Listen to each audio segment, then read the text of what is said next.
Haze didn't take a last breath, didn't take one last look up at the sky, didn't even blink, before deafening percussion shattered the air. Her head exploded to the side, hand falling limp as both her and the gun crashed to the ground. And that's when the fire started. I was suddenly very aware of the billowing smoke overhead, blinding firelight crackling with energy in my peripheries. "This way," a commanding voice spoke overhead, several blurry figures passing in the distance. Without oxygen, my vision was decaying faster than my consciousness, everything fading to a dark gray, before a sudden new shape stopped overhead and leaned down slowly.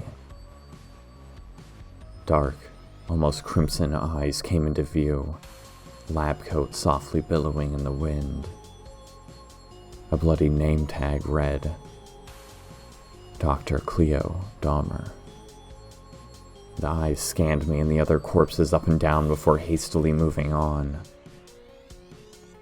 Darkness crept over me.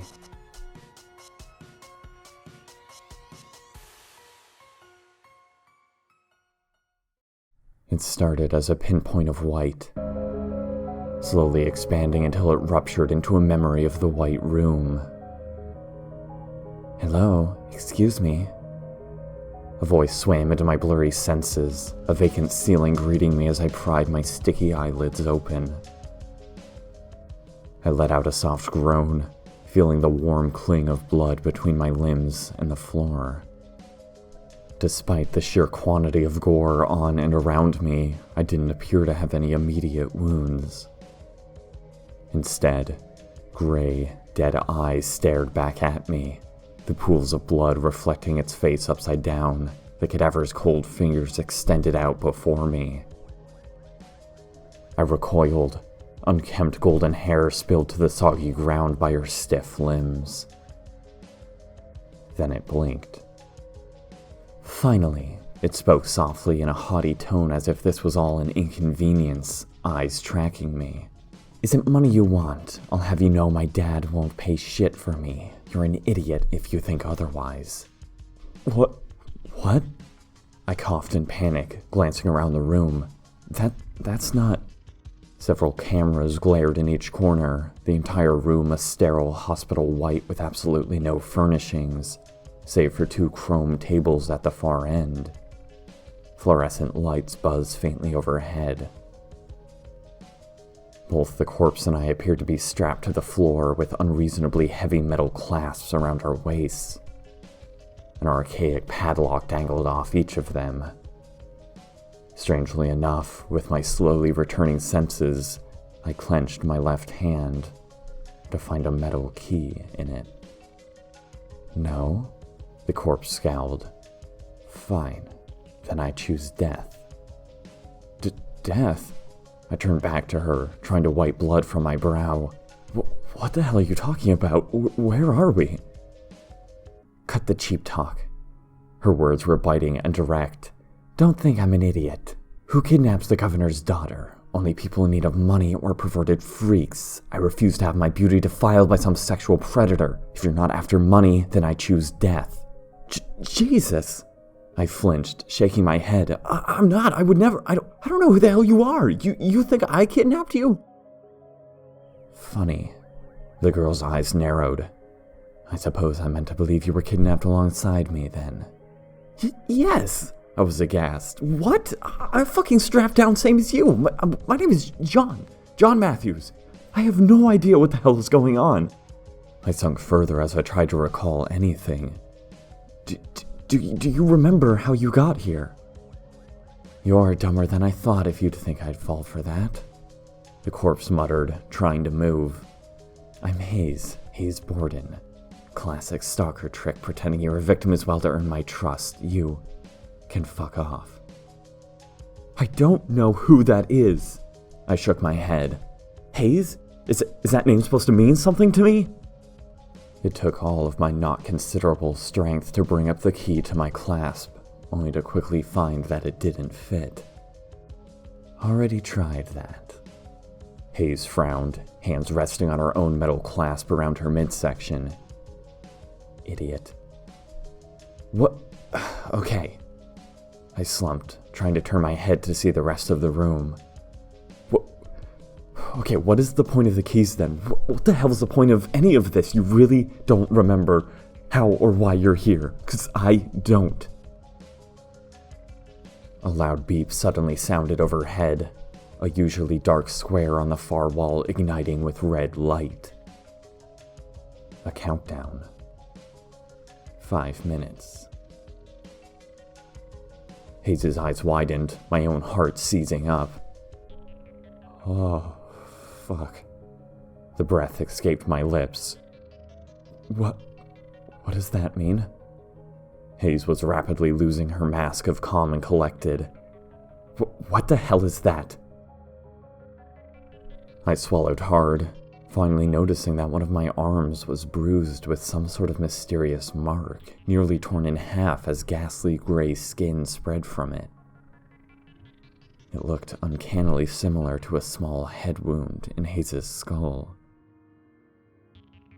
She noticed me looking and quickly swallowed her fear, eyes narrowing. Listen, fanboy. She pointed her finger in my direction.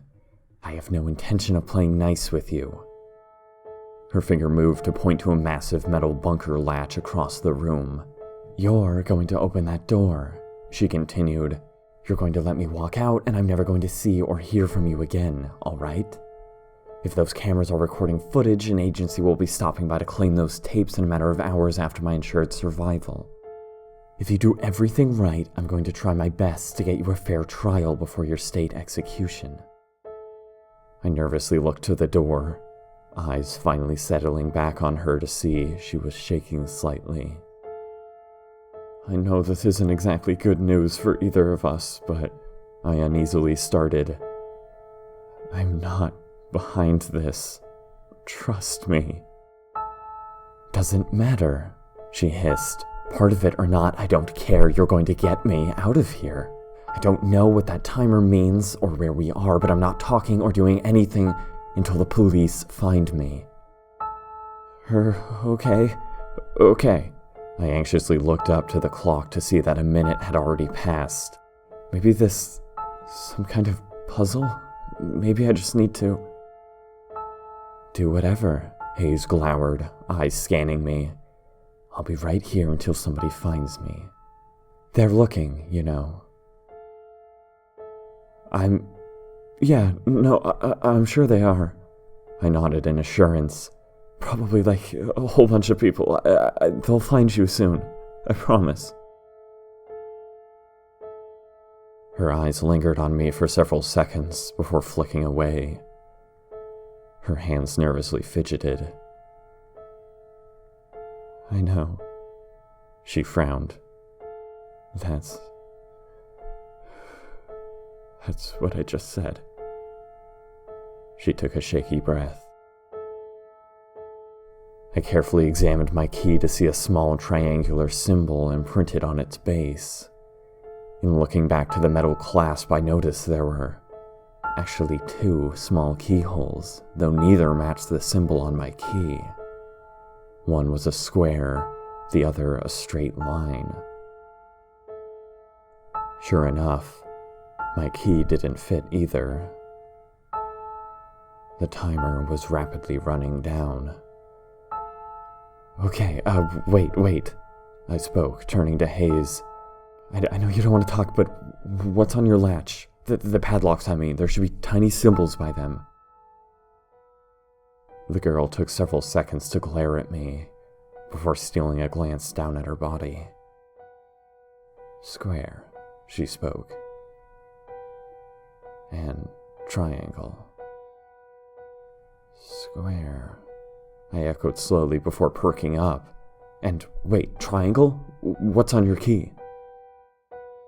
Line. I could tell she was getting impatient. Yes, okay. I nodded rapidly. We have each other's keys. Wait, okay, so you take mine and give me yours. I slid my key across the ground toward her, the little metal object only finally stopping as it hit her hair. She slowly reached to grab it, examining it for several seconds before inserting it into her keyhole. A small click left the latch around her waist to alleviate some pressure, though it was still bolted down by one clasp. "Awesome," I nodded. "2 locks, but that's a start. Give me yours." "No," she calmly responded, now putting her 2 keys side by side and contemplating. "What?" I cried. "What the hell do you mean?" "I don't trust you," she spoke dully. "It's pretty simple. Plus, I need both. This is a stupid easy puzzle." You've got to be kidding me," I flailed. The timer reached 2 minutes, a horrific grinding sound suddenly shrieking to life as a ceiling panel overhead slid away. My heart stopped up, a metallic razor coming into view, suspended by tarnished steel cables. A massive guillotine, directly in line with our midsections. It already has several layers of dried blood built up on it. The metal appeared rusted and bent from use. "Oh, fuck. The air escaped my lungs, hand extending in horror to Haze. "Key, please, Haze!" Haze took a second to freeze in shock as well before hastily pressing the 2 keys together, sliding both into the square keyhole and turning them. The same tiny click emanated out, relief flooding across her face. "Easy," she smirked, lifting the latch before everything came to a stop. A harsh clank left the latch to bounce back against her hand, refusing to budge no matter how hard she pressed. It was stuck. What's wrong?" I cried, watching the timer reach 1 minute. Haze jammed both keys in again, eyes widening in terror as they no longer fit entirely in the jammed hole. Okay, wait," I called, trying my hardest not to look at the razor. I have an idea. You have to let me out." It's stuck." Haze breathed heavy, terror overriding her ability to listen. "Haze, listen to me," I called over her panic. "You have to give me the keys. I can stop it. You just have to let me out." 30 seconds. "I can't." Her eyes flashed to me in defeat, pure fear melting away her mask. I don't know if I can. "You have to trust me," I cried again. "Haze, I won't leave you behind." She squeezed her eyes tight, throwing the keys in my direction. 20 seconds. I stabbed the line into the line lock, fingers clammy and shaking. I combined the 2 for the square hole, slamming the clasp off and immediately scrambling to my feet. Haze squeaked, tears streaming down her face as I rushed to the other end of the room. "Don't leave me." 10 seconds. The timer emanated a harsh ding with each number, red lights blaring. I heaved up the sterile chrome table, Haze's eyes wide as the timer fell to 5 seconds. The table was far thinner than I had anticipated, likely not enough to stop the blade. My skin paled. 5, 4, 3. I rushed back over with the table, either pure adrenaline or some other force allowing me to exert all of my energy at once to heave up the entire structure. 2, 1. The cable snapped with a mechanical whirl, blade plummeting downwards before crack. I swung the table with enough force to immediately throw out my arm, hitting the side of the blade like a massive target. The blade deflected with a hideous screech of metal against metal. Haze's final words were deathly silent, limbs curling as close as they could get to her body before the blade slammed into the ground. The table clattered across the floor with a deafening chorus of bangs. Tear marks at the existing wound on my arm widened as blood spilled from them like water. Nothing moved for some time. The timer stuck at 0 as everything fell into silence. Slowly, however, Haze's lids peeled back, frantic eyes jittering to look at the blade inches from beheading her. It cut into her hair on the floor, deflected half an inch from her scalp. That... I breathed heavy, rapidly losing the energy of the moment and collapsing to the floor. That worked way better in my head. I slowly crawled, my vision buzzing with exhaustion. I thought I could just put the table over you, but I didn't know if it would just cut right through and then you would be hit by a table and also a giant guillotine, I forced my hands beneath the jammed clasp, using all of my strength to pull back.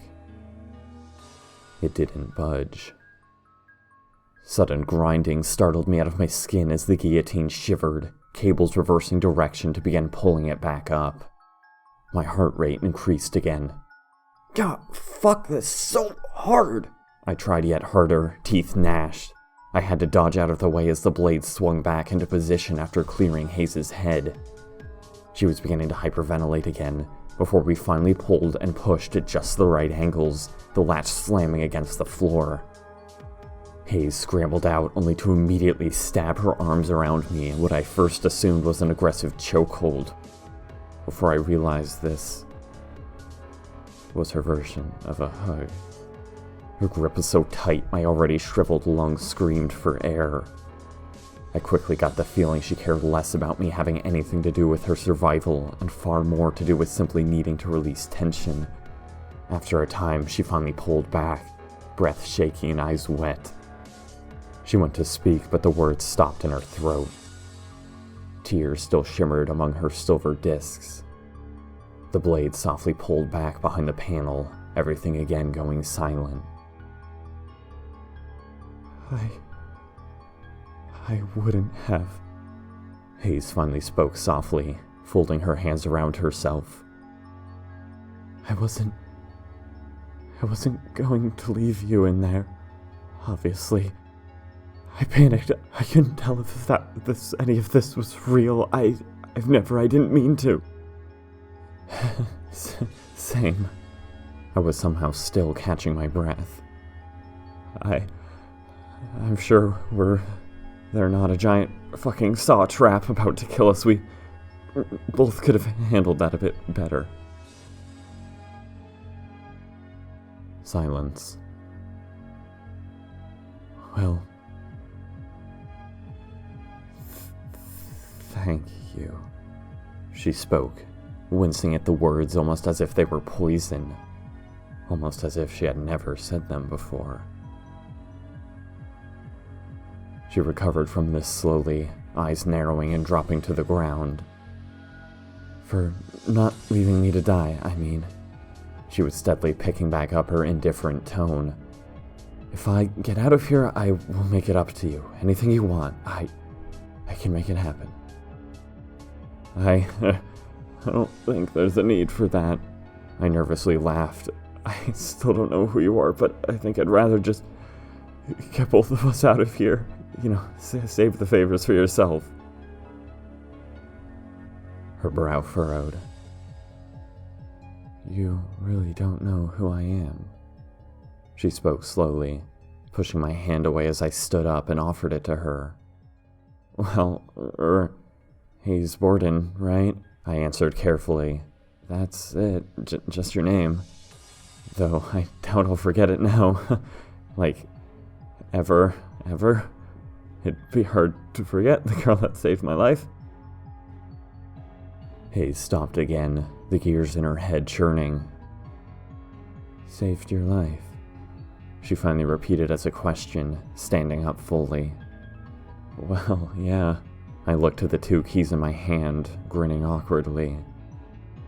I know you said the puzzle was simple and, I guess line, triangle makes 4 sides, but I don't think I ever would have thought of combining 2 keys as something that would actually work. That was either a shot in the dark or pretty damn smart. It wasn't smart. Haze's frown deepened. Stop that. What? I obeyed, looking around in confusion. Stop what? What you're doing. She moved her way to the door steadily. She tested the giant metal deadbolt, continuing. I don't buy it. I'm Haze Borden, as in daughter of Max Borden. Governor of Nebraska. I can do anything in my or his power, but I can't give you anything else. Okay, alright. I paused. That's pretty cool, I guess. I don't want anything, but it's nice to meet you.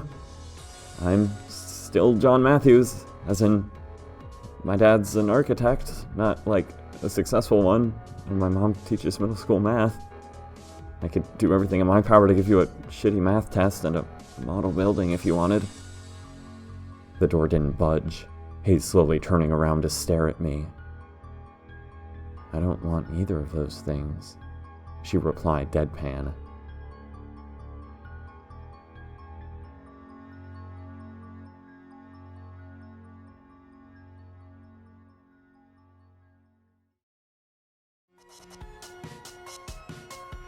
Back in the underground, my heart fluttered weakly. I dry heaved onto the floor, mind speckling with pain. I wasn't sure if seconds or hours passed between each surge of memories and agony, but I wasn't convinced any of it mattered anymore. I didn't know how or when the white room fit into things. All I knew was that if Sylvia and I hadn't opened that hatch, everyone might still be. My hand suddenly crunched with shattering bone, pinning to the floor beneath a metal rod. Haze breathed heavy, blood spilling down one of her eyes as she blinked away tears and tar-like gore. Put this on, she rasped, looking away as she clutched her head with one hand and threw down an object with the other. My eyes flashed to see the dog collar land on my chest before she yanked back and the spiked leather snapped around my neck. What? I fought against the constraint, noting that the projector was still on, now playing through memories I remembered all too well. The dog, still smaller than it was in present day, scrambled up the ladder after Sylvia and my fleeing forms. Hold still, Haze hissed, twisting the rod and pulling tighter, or you die. I choked, having nothing to say. I slowly let my legs stop thrashing. Good, Haze gagged, pointing to her own neck. You're fine, my turn now, hurry. She wrenched out the metal rod before instantly slamming it into her own hand, wincing. Your turn for what? I rolled away, clutching my head and yanking off the collar. What the hell is... The collar, she just snapped, both seemingly trying to remove the rod and press it further in. I don't. She rolled to the side, vomiting up blood and curling tighter. The blood was jet black. I don't feel like myself, she breathed, shivering. What will the color prove? I moved closer, hand grasping the spiked ring and bringing it up. How much do you remember? The dog lets us remember how much or little it wants, she hissed, wrenching out the rod. I remember everything, but that proves nothing. Don't trust anything I say. I will try anything to convince you I'm me. I snapped the collar around her neck before she suddenly thrashed, a cut of silver nearly severing my windpipe. She gripped the rod in her hand. Don't fucking put this thing on me. She rolled to the floor, vomiting again and clawing at the collar. What did I just say? To put it on, I gnashed, flailing back as she threw the rod at my neck. It snapped against the far wall, clattering to the floor. Let me go. Haze wheezed, doubled over on all fours and breathing heavy. Don't take it off no matter what I say. It's scared of the color, less likely to influence whoever wears it. Despite her words, she continuously strained against the collar, pulling tight against my hand before rolling viciously into the wall and trying to peel back the leather with all her strength. Haze? I felt horrible, unsure whether to let her take slack length or jerk the collar back. What the fuck does this prove? The dog can't talk. I believe you're the real Haze. Haze suddenly scrambled across the floor, fingernails raking into my flesh as she slammed me into the ground. Oh really? Her head cocked sideways. Who do you think is talking to you right now? Her eyes narrowed as a grin spread across her face. I tricked you before. She leaned her head close, black blood and saliva spilling from her lips. Of course I can talk. Who do you think you've been talking to all along? Dahmer. You have no idea how alone you really are. Her hand stabbed between the tears in my clothing, nails slashing at exposed skin. Stop me, she twitched. If I transfer my infected blood or saliva to you. Her eyes ignited, smile reaching peak height as her lips peeled back wet teeth. Blood spilled from her own palm, her forceful movements pressing this against my own flesh before I frantically threw her arm away. She just giggled, immediately grabbing my own arm and rolling both of us head over heels. Again pinned down, I let out a yelp as she sunk her teeth into my arm. Slobber rolled down the wound, my hand just barely reaching the discarded metal rod and allowing me to slam it into her temple. She rolled to the ground with a shriek, momentum yanked short as the leash snapped her neck sideways. She clawed at the ground as I shot to my feet and cradled my arm, leash now held taut in my hand. Ah, fuck.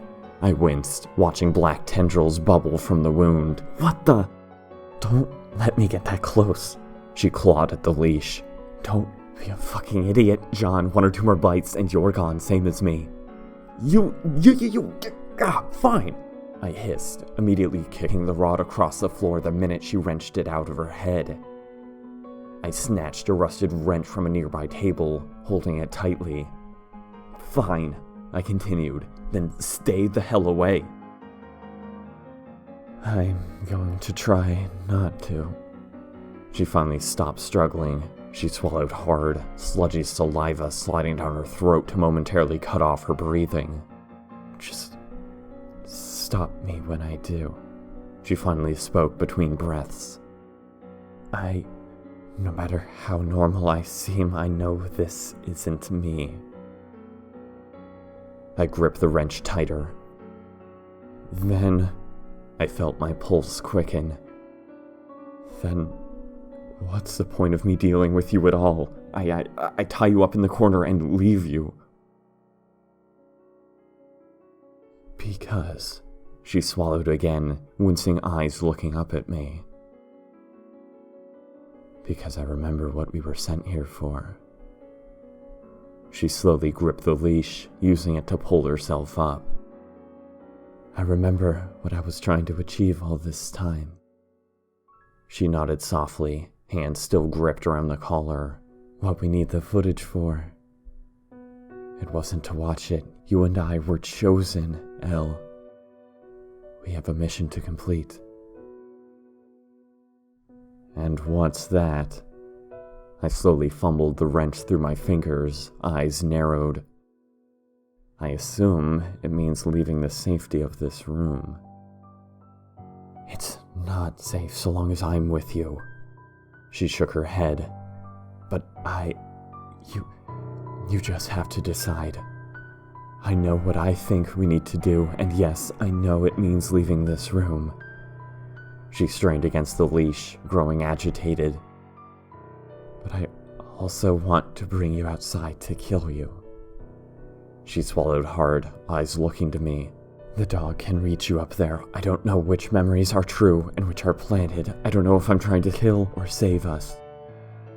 You shouldn't trust me. You should do the opposite of everything I say. I will manipulate you right into its hands.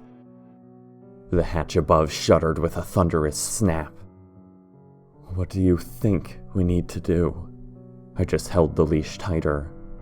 I'm all ears for now. What were we chosen for? To go back. Haze spoke softly. This footage isn't for us. It's for someone else, someone who can understand it.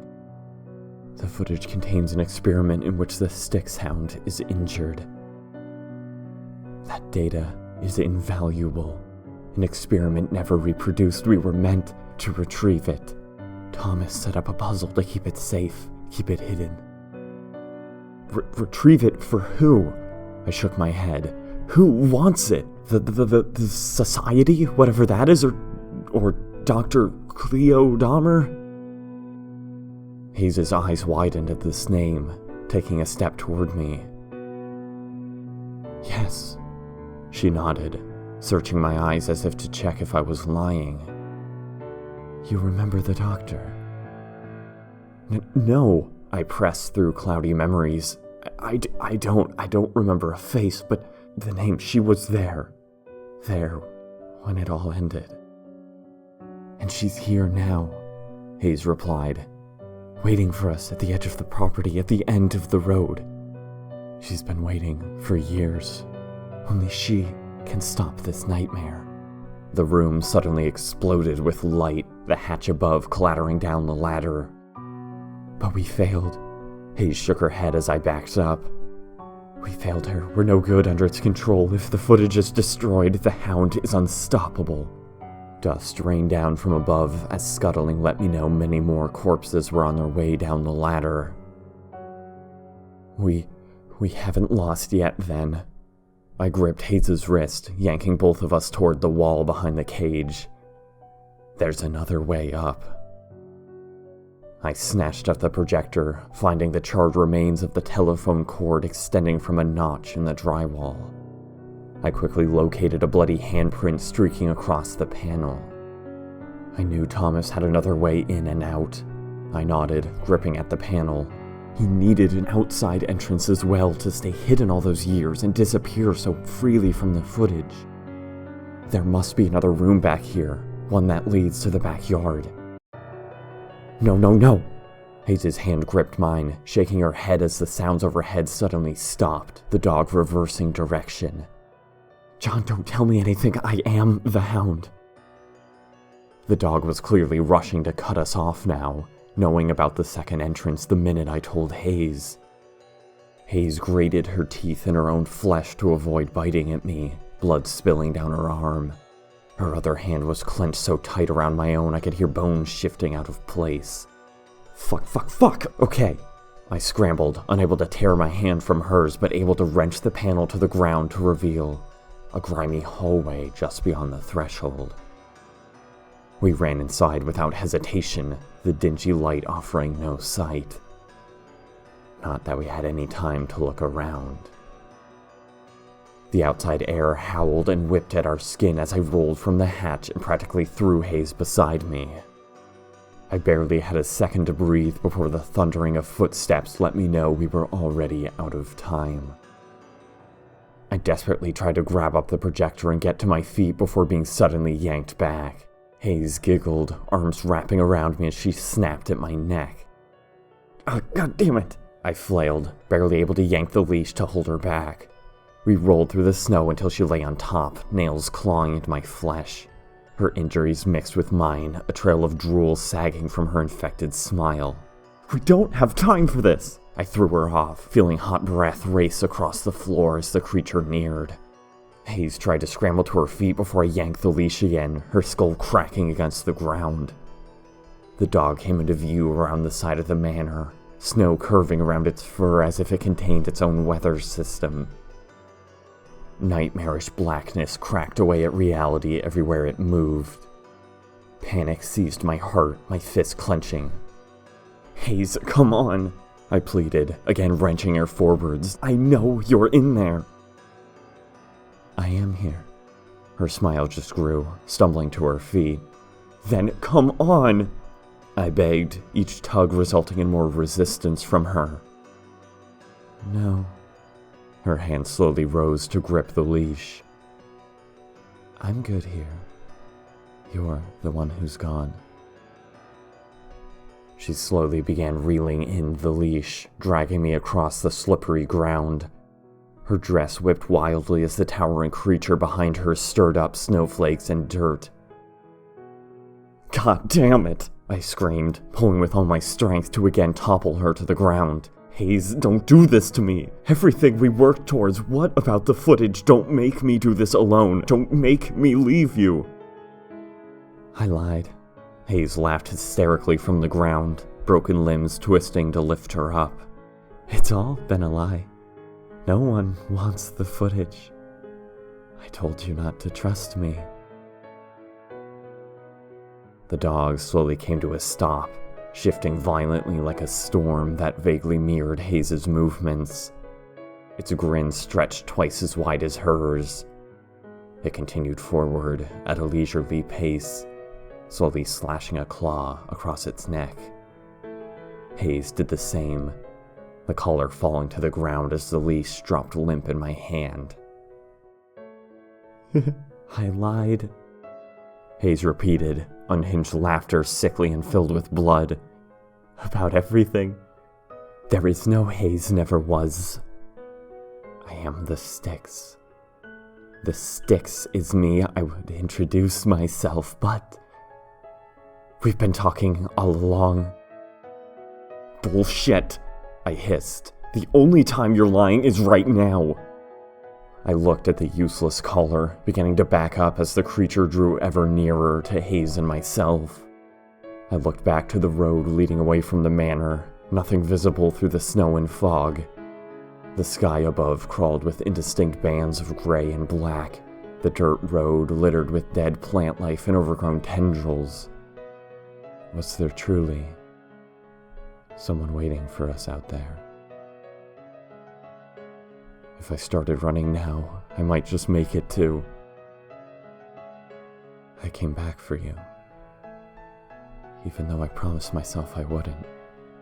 Haze's words scratched across my mind, stopping my thoughts dead. I turned back to her, catching a glimpse of several other corpses in the distant fog, slowly flanking me. The dog remained silent, nearly upon Haze. I know I wasn't meant to do this alone. Haze's words continued softly in my head over the howling wind. It ends here. It has to. I again watched the memory of Sylvia being slowly devoured in front of me, the way her eyes never left me.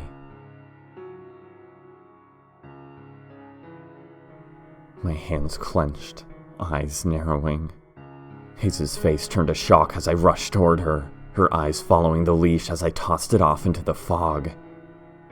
I was upon her in a second, hands snapping around hers to see both her and the dog flinch back. I backpedaled instantly, yanking her along as I sprinted away from the manor. What? Her words were cut off as I just pulled harder, her stumbles barely able to keep her upright. Wind and snow lashed from every angle, the dog hissing venomously and immediately breaking into a sprint after us. I'm not leaving you behind. I just sped up the more she resisted. I don't care if... My vision flashed dark red as pain surged through my arm. Haze had again sunk her teeth into my flesh, heels digging into the ground. I winced, the slippery snow allowing me to keep pushing forward. Tendons and muscles spilled to the floor as Haze swallowed a chunk of my flesh, spitting out the rest of it. Blood scattered the snow like spilled paint. The wound sizzled with blackness, my vision jittering as if underwater. Haze spit out more blood and immediately bit again. Leave me. Her words were muted and weak. Fuck that. I was quickly staggering rather than running, the creature catching up faster than it would take for me to get anywhere. My vision pulsed with black, darkness spilling from every corner. It ends here. I was rapidly losing the strength to fight Haze, now walking at a snail's pace as I lost momentum. It has to. Snow leapt up to meet me as I rolled to the ground. Haze was clearly exhausted as well, losing her balance with my collapse. She rolled to stop beside me, mouth clamped around what was left of my arm before spitting it out and breathing raspy, labored breaths. I couldn't do anything but watch the sky as darkness bubbled from the wound and my own vision. The dog's shadow slowly loomed overhead, blocking out what was left of the sun. But it didn't attack. Didn't do anything but watch. It didn't have any need to. Darkness raced through everywhere I wasn't directly looking, images leaving ghost trails in my vision. As everything finally muted out and I felt my breathing slow, Haze's arm carefully extended. I felt the cold press of her hand in mine.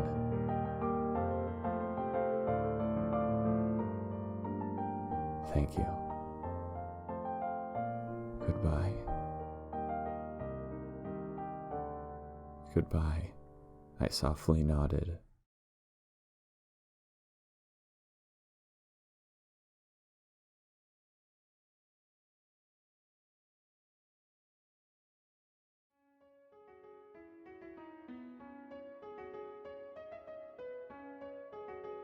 It started as a pinpoint of white, slowly expanding until it ruptured into a memory of the white room. It wasn't smart. Haze's frown deepened. Stop that. What? I obeyed, looking around in confusion. Stop what?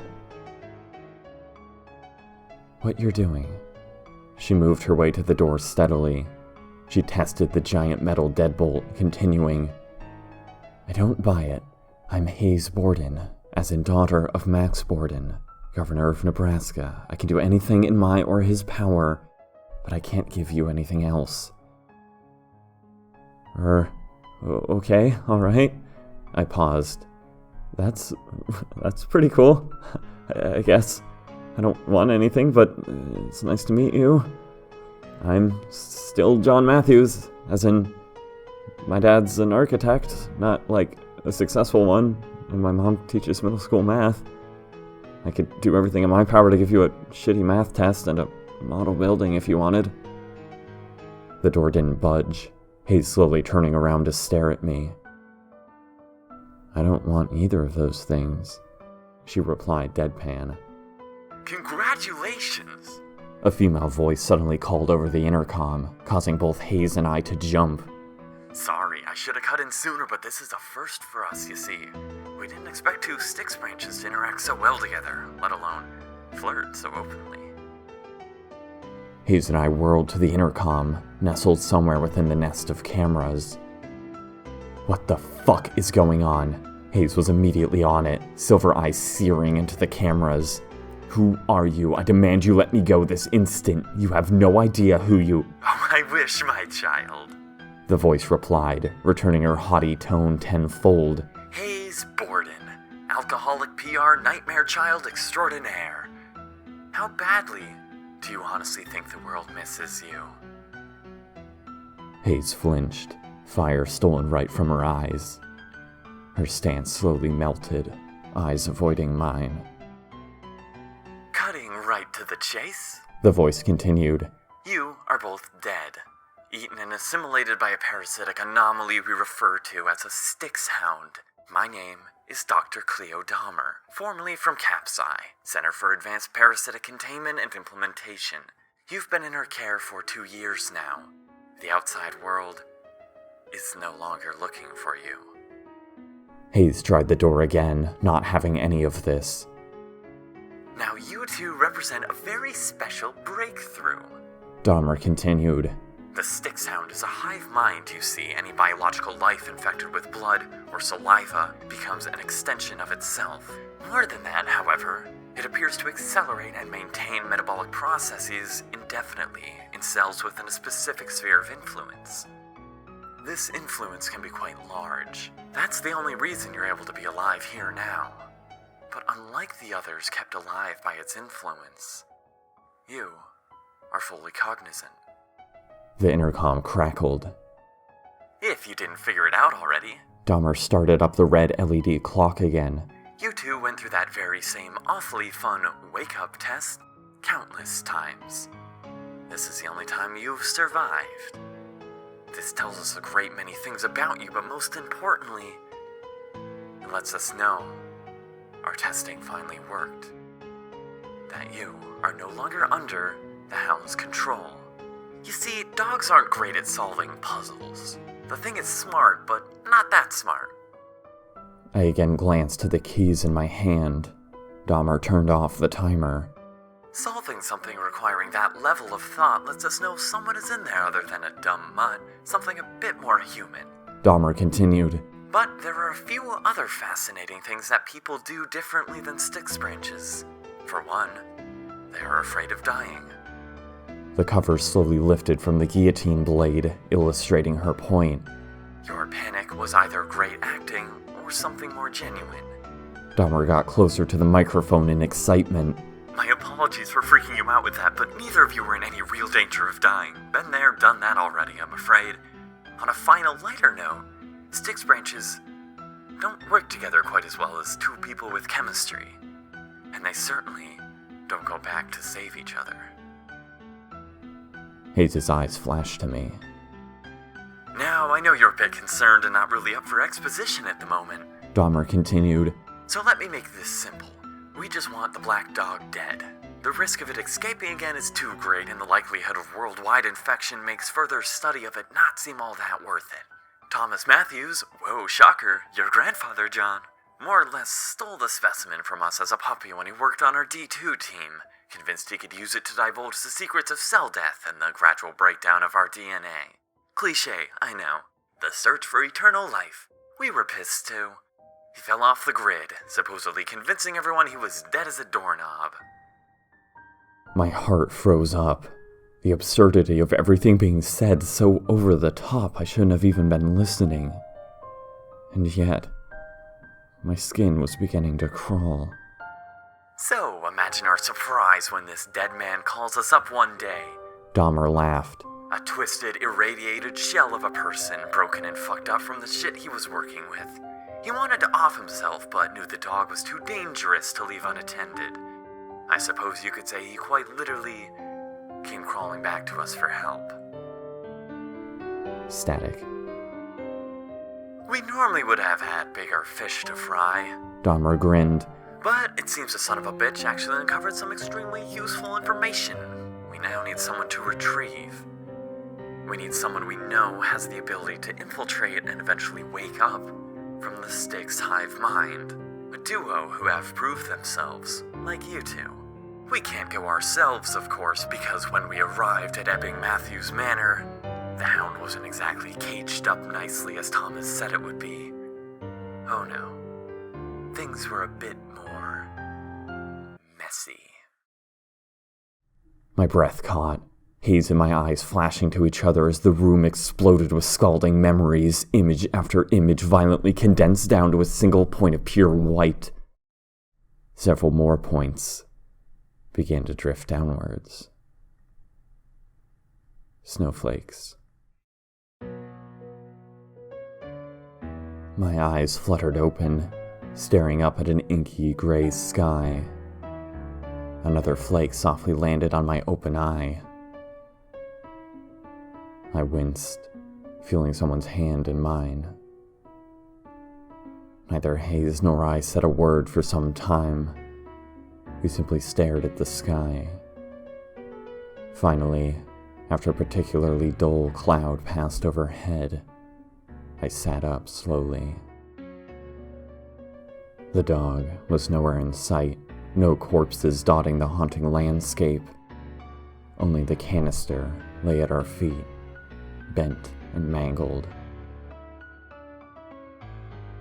L. Dahmer. I spoke softly, turning to Haze. That's the name Dr. Dahmer gave me after death. For our time in the facility. She knew when I remembered that name, I would remember everything. John died a long time ago. L is who is important. Haze softly nodded. We both stood slowly. I unspooled the footage from the broken projector and placed it in the canister. 2 items were already inside. I looked at them and smiled. Lol, I continued after a short pause, the snow crunching beneath our feet. You asked me a long time ago what your name was, how much I remembered. Lol Dahmer. I remember everything. Her hand interlaced with mine. We followed the road away from the manor, my eyes slowly drifting up to the massive structure, obscured by snow and fog. Distant memories calmly flashed intermittently. We were able to contain it, Dahmer's voice echoed in my head. but the mud has now dug itself in too deep, protected itself with your friends and family. We need someone on the inside to bring us the footage, to go back in, let it rip them apart and fall under its control. The wall daunted the horizon, snowflakes hitting its slick, smooth surface. The structure curved into the distance, containing the manor in a fishbowl of nightmares. Countless corpses lay frozen at its base, eyes slowly following us as we walked to the only door in any visible distance. You two are now mine. Dahmer smiled. Elle and Lowell Dahmer. My favorite children, my star students. We will spend a year preparing and testing a ritual in which you can wake each other up from the Styx's influence. It must involve several memorable steps and must have a high success rate. That's not to say it won't take time. We've blocked 2 to 3 years until either of you wake up from your natural tolerance to the saliva. If the hound realizes you're faking it, catches on, and is able to bite you again, everything must start all over. Don't break a pattern. You can be conscious without breaking it.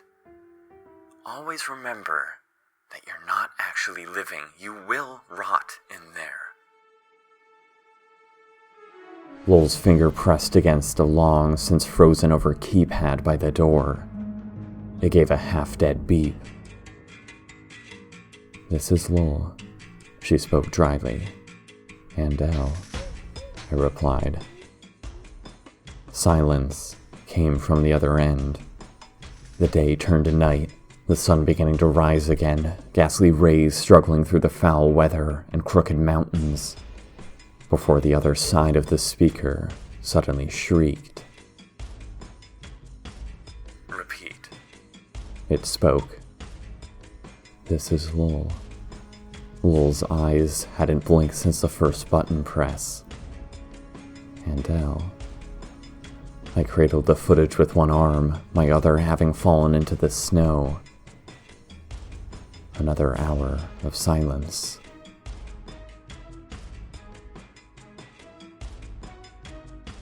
How are my babies? A voice screamed from the keypad, Dahmer's mouth clearly pressed to the microphone. Elle? Lowell? "We have the footage." I spoke blankly. "We are alone. The hound is nowhere in sight. Apologies for the delay." Blood dripped down Lowell's neck, though most of it was frozen in place. "There were complications." Complications? Smopplications? Dahmer cheered. I'm so proud of you. I hope you know what this means. Do you remember what you need to do now? "Solve the entrance door puzzle, and someone will let us in to drop off the footage," I replied.